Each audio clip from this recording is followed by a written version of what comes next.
quero vos cumprimentar com a paz de nosso Senhor e Salvador Jesus Cristo. Nesse momento é com prazer que nós iremos dar início a mais uma aula da Escola Bíblica Dominical. Nesse momento estudaremos a nossa lição de número 9, que tem por título A Arca da Aliança.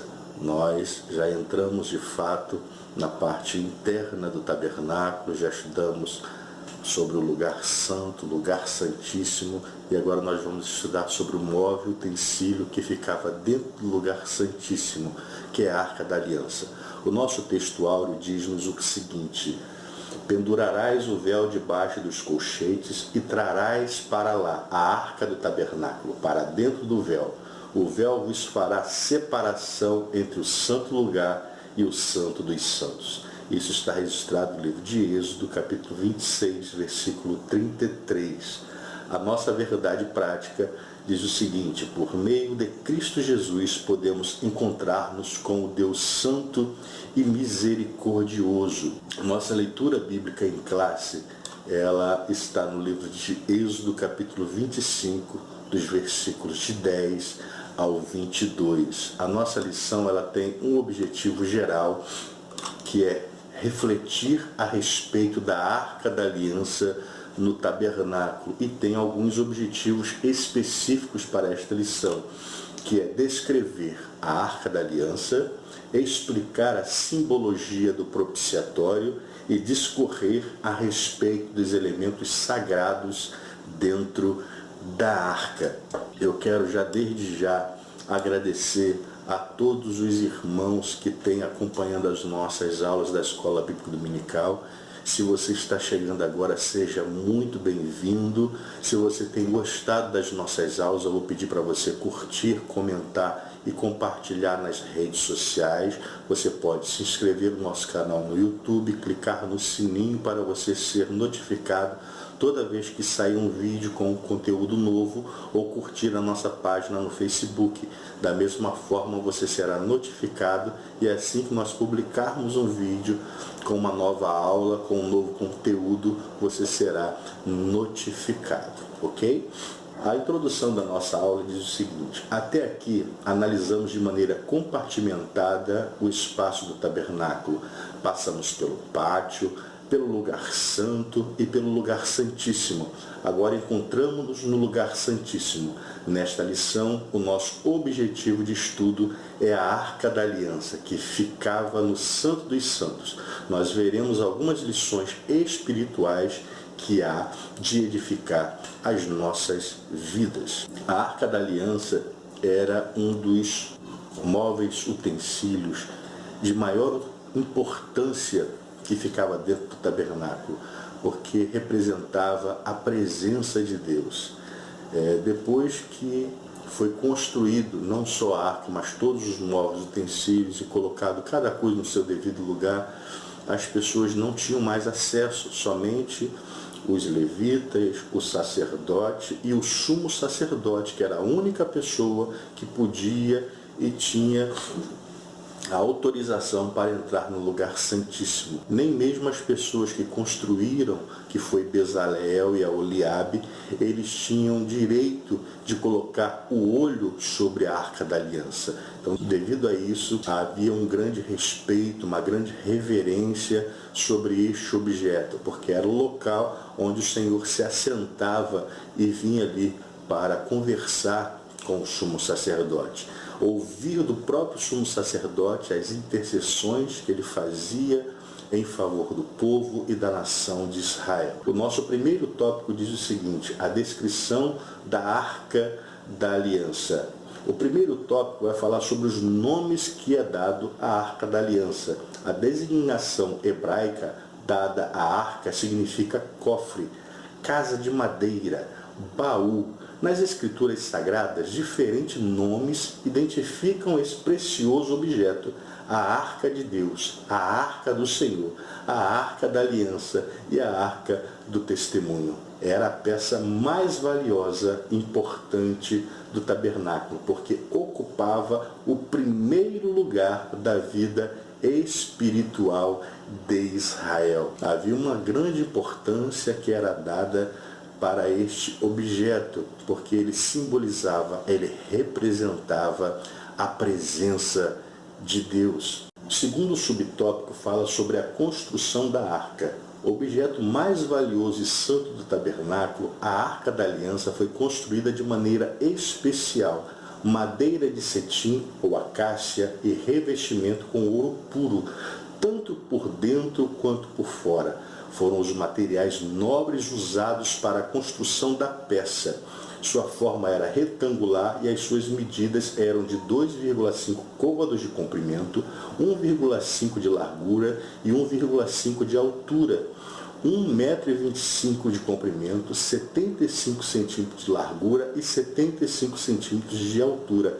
Estes são valores aproximados da Arca da Aliança. Como a madeira de acácia não ficava exposta e o que se podia ver era o dourado da arca, a imagem faz uma perfeita tipologia das duas naturezas de Jesus Cristo, verdadeiro homem e verdadeiro Deus. Esta doutrina é uma das mais importantes da fé cristã.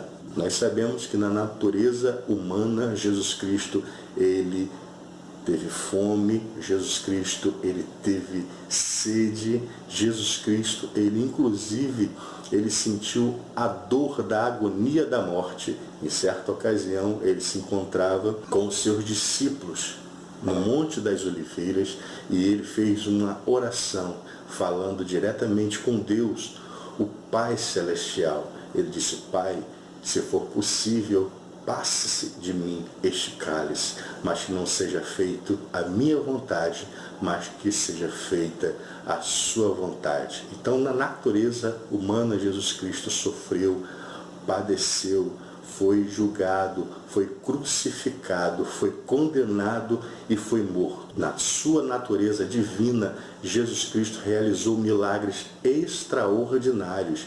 Jesus Cristo, ele ressuscitou o filho da viúva de Naim. Jesus Cristo ressuscitou a filha de Jairo. Jesus Cristo ressuscitou a Lázaro. Jesus Cristo no monte, junto com os seus discípulos mais chegados, Pedro, Tiago e João, Jesus Cristo, eles se transfiguram ao ponto dos discípulos falar para ele: Senhor, que a gente possa fazer aqui uma tenda para Moisés, possamos fazer aqui uma tenda para Elias e que possamos fazer uma para o Senhor, para nós habitarmos aqui junto contigo. Mas Jesus Cristo pediu para que eles se calassem a respeito daquele assunto. Como homem, Jesus Cristo morreu, mas como Deus, ele ressuscitou ao terceiro dia, glorificado, pegou a chave da morte e do inferno e foi interceder agora como sumo sacerdote perante o Pai, interceder em favor de Israel, interceder em favor da igreja, e como está registrado no livro do Evangelho de João, capítulo 17, Jesus Cristo ora pela igreja, Jesus Cristo ora pelos apóstolos, ora por nós, aqueles que ainda iriam de chegar. Jesus Cristo diz: Senhor, todos aqueles que tu entregaste em minhas mãos, eu tenho guardado até aqui, e por todos aqueles que ainda vão chegar, a não ser o filho da perdição, que ali ele fazia uma alusão a Judas, aquele que iria o trair. Jesus não perdeu nenhum. Jesus Cristo, ele não quer perder você. O livro de João, capítulo 3, versículo 16 diz: porque Deus amou o mundo de tal maneira que deu o seu Filho unigênito, para que todo aquele que nele crê não pereça, mas tenha a vida eterna. Então, como homem, ele padeceu, mas como Deus, ele foi glorificado. E hoje ele intercede junto ao Pai por mim e por você, meu querido. O terceiro subtópico fala-nos sobre o símbolo das duas naturezas de Cristo. O ouro simboliza a divindade de Jesus e a madeira a sua humanidade, símbolo da plenitude da presença de Deus entre o povo judeu. A arca aponta para uma verdade revelada no Novo Testamento acerca do nosso Salvador, porque nele habita corporalmente toda a plenitude da divindade, ou seja, Cristo é o Emanuel, isto é, o Deus conosco, o Verbo que se fez carne e habitou entre nós. É uma verdade consoladora saber que hoje temos à destra de Deus um sumo sacerdote que sabe o que se passa com a nossa vida e ainda compadece por ela. Portanto, não hesite em chegar ao trono da graça com confiança. Nós hoje temos esse privilégio de chegarmos diante da presença de Deus. Naquela época, ninguém podia ter acesso ou colocar os olhos sobre a Arca da Aliança, poder entrar no lugar santíssimo ou entrar no tabernáculo. As pessoas muito mal podiam chegar no pátio, ficavam do lado de fora, onde traziam as suas ofertas, as suas oferendas, os seus sacrifícios, para que os levitas e os sacerdotes oferecessem os sacrifícios, e depois o sumo sacerdote entrava no lugar santo, no lugar santíssimo, para oferecer esse sacrifício a Deus e interceder ao povo, interceder ali a Deus em favor da nação. Hoje, queridos, por intermédio de Jesus Cristo, nós temos esse privilégio de entrarmos até a presença de Deus. Como estudamos na lição passada, a cortina, o véu que separava o lugar santo do lugar santíssimo, se rasgou de alto a baixo, no momento em que Jesus morreu na cruz do Calvário, se entregando ao Pai, dizendo: está tudo consumado. Telestai, está tudo pago. Ali naquele exato momento, diz a Bíblia que o véu se rasga no templo de alto a baixo, e hoje nós temos esse acesso direto ao trono do Deus Pai por intermédio de Jesus Cristo, o Emanuel, o Deus conosco. Naquela época, a Arca da Aliança simbolizava a presença de Deus dentro do lugar santíssimo, no tabernáculo, no meio do povo. Hoje o Emanuel se encontra pela sua onipresença junto conosco e habitando dentro de nós por intermédio do Espírito Santo de Deus. O Emanuel está aqui neste exato momento falando comigo e com você por intermédio do Espírito Santo. Nós temos esse acesso junto ao Pai. Glória a Deus por isso. O segundo tópico desta lição fala sobre o propiciatório da arca.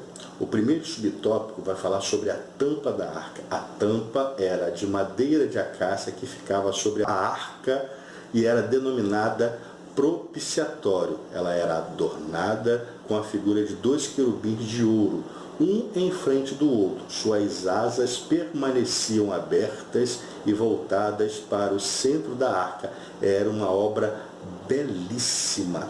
Então a tampa da arca era não só bonito, mas ele representava o próprio trono de Deus, com a figura de 2 querubins que foram feitos em cima da tampa. Então diz que o Senhor vinha, se assentava ali sobre a Arca da Aliança para conversar e palestrar com o sumo sacerdote. Então, queridos, ali praticamente representava o trono de Deus, a presença do Senhor. Devido a isso, a grande reverência, o grande respeito por este objeto tão consagrado e sagrado a Deus.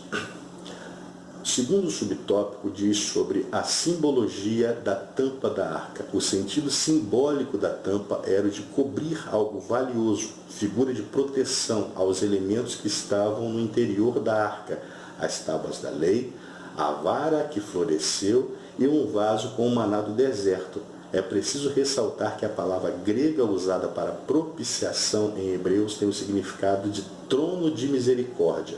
Logo, o propiciatório da arca remonta ao valor misericordioso do sangue da expiação oferecido pelo nosso Senhor.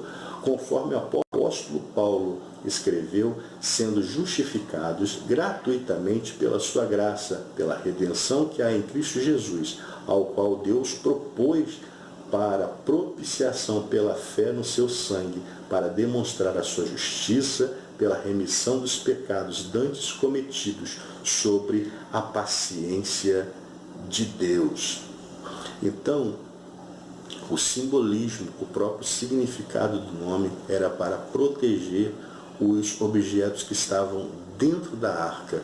Se nós estivermos ligados com Deus, se nós estivermos verdadeiramente no Senhor, nós somos protegidos pelo Senhor.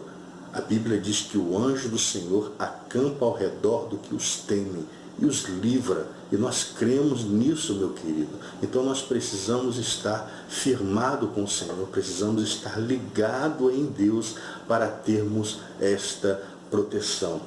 O terceiro subtópico fala sobre a simbologia dos querubins alados sobre o propiciatório. Os querubins representam simbolicamente a majestade divina e a deidade do Todo-Poderoso. São seres que também aparecem nas visões do profeta Ezequiel e nas visões do apóstolo João na ilha de Patmos.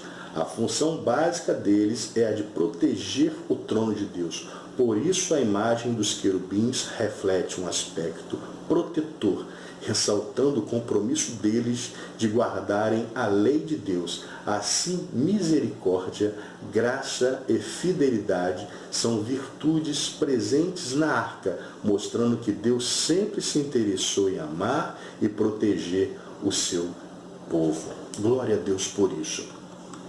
Nós somos protegidos pelo Senhor.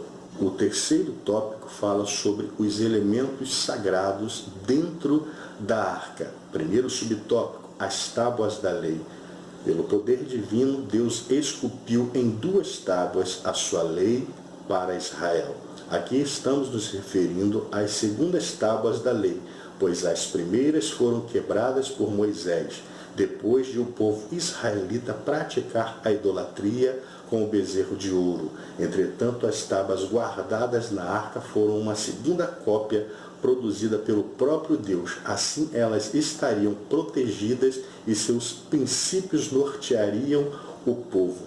Essas tábuas, elas simbolizavam as leis de Deus, os mandamentos do Senhor.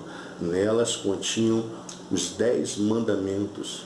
Eram as ordenanças que Deus havia passado por intermédio de Moisés para que o povo pudesse ter uma regra, pudesse ter ali alguns códigos de conduta e de ética enquanto eles peregrinavam por um período de 40 anos no deserto. Hoje, queridos, nós temos esta tábua não guardada dentro de um objeto, mas, como disse o salmista, escondi a tua palavra no meu coração para não pecar contra ti. A Bíblia é a nossa regra de fé. Nós temos que ter a Bíblia com a nossa regra de fé e meditarmos nela de dia e de noite, para que a gente possa ser abençoados e para que nós possamos ser prósperos. O segundo subtópico diz o seguinte: um vaso com o maná do deserto. Originalmente, quando o maná ficava de um dia para o outro, apodrecia, porém o maná contido na Arca da Aliança não sofria qualquer tipo de deterioração. Isso sinaliza a provisão do Deus Altíssimo para o seu povo. Da mesma forma, esta imagem aponta para o Senhor Jesus, como maná celestial, o pão vivo que nutre e sustenta a sua igreja. O nosso Senhor foi quem disse: eu sou o pão da vida, aquele que vem a mim não terá fome. Portanto, coma deste pão e alimente-se da verdadeira vida. A ordenança de Deus para a nação de Israel é que eles, dia a dia, eles colhessem do maná que descia do céu, que caía como orvalho sobre a terra, e eles pegassem apenas a porção para que eles pudessem se alimentar naquele dia. Somente na sexta-feira é que eles tinham a autorização para pegar uma porção dobrada, que servia para a sexta e o sábado, porque no sábado eles não poderiam trabalhar. Assim também tem que ser na nossa vida. Nós precisamos meditar na palavra do Senhor como um alimento para a nossa alma diariamente. No livro de Salmos, de número 1, a palavra de Deus diz: bem-aventurado o homem que não anda segundo o conselho dos ímpios, não se assenta na roda dos escarnecedores e nem se detém no caminho dos pecadores. Antes tem seu prazer na lei do Senhor e nela ele medita de dia e de noite. Se ele fizer desta forma, a Bíblia o compara como uma árvore plantada junto a um ribeiro de rios, cujo fruto dá na estação própria, e as suas folhagens não caem, e tudo quanto fizer prosperará. Desta forma, nós temos que meditar na lei do Senhor, ter prazer na lei do Senhor e se alimentar do maná escondido diariamente para que a gente possa ser bem-sucedidos e sermos bem nutridos espiritualmente. O próprio Senhor Jesus disse: eu sou o pão que desceu do céu. Glória a Deus por isso, que possamos nos alimentar com a palavra do Senhor. O terceiro subtópico fala sobre a vara que floresceu. Quando houve a rebelião contra Arão, promovida por Coré, Deus mandou Moisés apanhar 12 varas e escreveu o nome de cada tribo em cada uma delas. Entretanto, concernente à vara da tribo de Levi, o nome que deveria ser inscrito nela era o de Arão. Pela manhã, diferentemente das outras varas, a de Arão havia florescido, e os chefes das outras tribos tiveram de reconhecer a escolha de Arão como ungido de Deus para exercer o sacerdócio em Israel. Esta vara serviria de uma memória ao povo de Israel quanto à escolha de Deus ao ministério sacerdotal. Este milagre mostra com clareza que o Altíssimo é quem designa seus ministros para uma grande obra. Ele é o dono de tudo e age segundo o seu maravilhoso propósito, como está escrito lá em Romanos capítulo 8, versículo 28. Todas as coisas contribuem para o bem daqueles que amam a Deus, daqueles que são chamados segundo o seu propósito. A vara de Arão que floresceu e que estava também dentro da Arca da Aliança, era um dos objetos que se encontravam ali. Ele tinha um símbolo de autoridade, demonstrando ali o governo teocrático de Deus, que quem escolhe é Deus. Muitas vezes nós queremos, dentro da igreja, ter um governo democrático, que é o governo do povo, e mais nós deixamos de fazer a vontade de Deus. Era o Senhor quem escolhia todas as coisas. Deus escolheu Moisés como líder, Deus escolheu Arão como sacerdote, e os líderes questionavam a liderança de Arão, e Deus deu prova ali, pedindo para que cada líder de cada tribo trouxesse a sua vara, que tinha um significado de liderança sobre cada tribo. Mas no dia seguinte, somente a de Arão floresceu.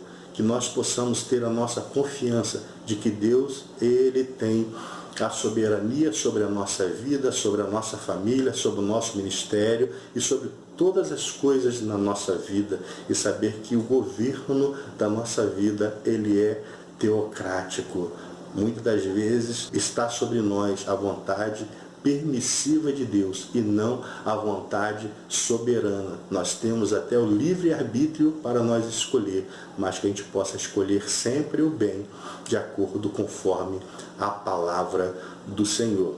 A conclusão desta lição diz o seguinte: nesta lição vimos que a Arca da Aliança era um grande símbolo da presença de Deus entre o seu povo, e que nos aponta para a obra completa de Jesus Cristo para a sua igreja. Nestes últimos dias, o Senhor nos deixou consolador. Não precisamos mais carregar uma arca para desfrutar da presença de Deus, pois o Espírito Santo, ele habita em nós. Deus possa falar de uma forma especial na sua vida. Eu quero agradecer você que nos acompanhou até agora e nos assistiu até o final desta aula. Se você gostou do conteúdo desta aula, que você possa curtir, comentar e compartilhar nas redes sociais. Eu gostaria de pedir também, não sei se deu para notar, mas eu estou bem resfriado. Semana passada eu estava com muita febre e muito gripado. Eu ainda estou me recuperando e a minha garganta ainda está bem inflamada. Então eu rogo a oração dos santos em meu favor para que eu possa melhorar e que tudo seja para a honra, glória e exaltação do santo nome do Senhor. Queridos, que Deus possa te abençoar e que a gente possa ter o nosso próximo encontro e a nossa próxima aula, querendo Deus. Um forte abraço em nome de Jesus Cristo.